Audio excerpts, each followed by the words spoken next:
La barge royale qui va bientôt terminer son périple sur la Tamise. Et vous voyez ici ce pont qui est en train de s'ouvrir pour laisser passer le Spirit of Chartwell, sur lequel est embarquée une partie de la famille royale, Elisabeth II, qui fête donc ses 60 ans de règne, et puis une partie de sa famille, son mari, son fils Charles avec Camilla, et puis ses petits-enfants Harry et William et la princesse Kate Middleton.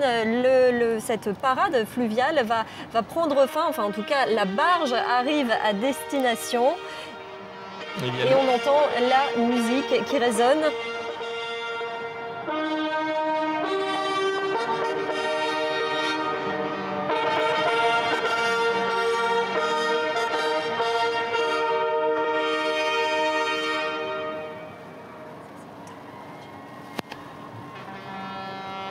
Voilà, le Tower Bridge qui s'ouvre pour laisser passer la barge fluviale, Philippe Delorme. Et le bateau que l'on voit derrière, je crois que c'est le HMS Président, on le voit ici, qui est un bateau de la réserve navale britannique. Donc, HMS Belfast. Ah, c'est le Belfast, celui-là. C'est le Belfast.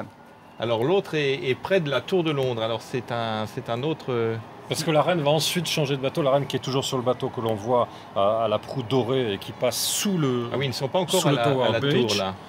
Et la reine va ensuite changer de bateau et se retrouver sur un plus gros bateau qui s'appelle effectivement le HMS Présidente. Oui, parce que là, le HMS Belfast, qui a servi durant la Deuxième Guerre mondiale, est transformé en musée, donc il ne bouge plus. Donc il est avant la tour et donc le président est après le pont. Alors, voilà la tour qui vient de s'ouvrir pour laisser passer cette barge royale qui défile depuis maintenant 1h30 quasiment sur la Tamise. Et on entend cette clameur, on voit les flashs d'ailleurs sur les bords, on entend une clameur là, à l'ouverture de ce pont du Tower Bridge au passage du bateau royal, absolument incroyable. Et ils sont des centaines de milliers, bien sûr, à la cette Tour de Londres, rassemblée. qui est un lieu assez sinistre de l'histoire britannique. Quelle est la symbolique, justement, la symbolique, c'était d'abord, c'est, je crois, l'emplacement de la...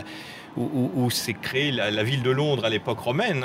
Donc c'est vraiment le centre historique de Londres. Et puis on a au Moyen-Âge et jusqu'à l'époque classique, bien c'était un peu la Bastille anglaise où les prisonniers d'État étaient enfermés, voire exécutés au petit matin. Et ce sont des cachots qu'on peut encore visiter, mais on ne met plus de prisonniers dans la Tour de Londres, je vous rassure. On vient plutôt aussi pour les bijoux de la couronne, bien évidemment. On entend cette clameur des personnes rassemblées, 1 million de personnes le long de cette Tamise aujourd'hui pour l'apogée de ce jubilé de diamants d'Elisabeth II, et le bateau qui la transporte, vous le voyez, passe sous ce pont, une foule en liesse, une foule en délire, un événement comme on n'en avait pas vu depuis 350 ans. Et oui, Elisabeth II qui est à bord de ce Spirit of Chartwell, avec une partie de sa famille. Elle est habillée assez sobrement et elle descend la Tamise depuis maintenant presque 1h30 pour rejoindre cette Tour de Londres. Elle va ensuite rester à cet endroit pour passer en revue l'ensemble de la flottille. 1000 bateaux, on vous le rappelle, défilent aujourd'hui sur la Tamise pour fêter ce jubilé de diamants de la reine d'Angleterre, 60 ans de règne. Elle avait été couronnée en 1953.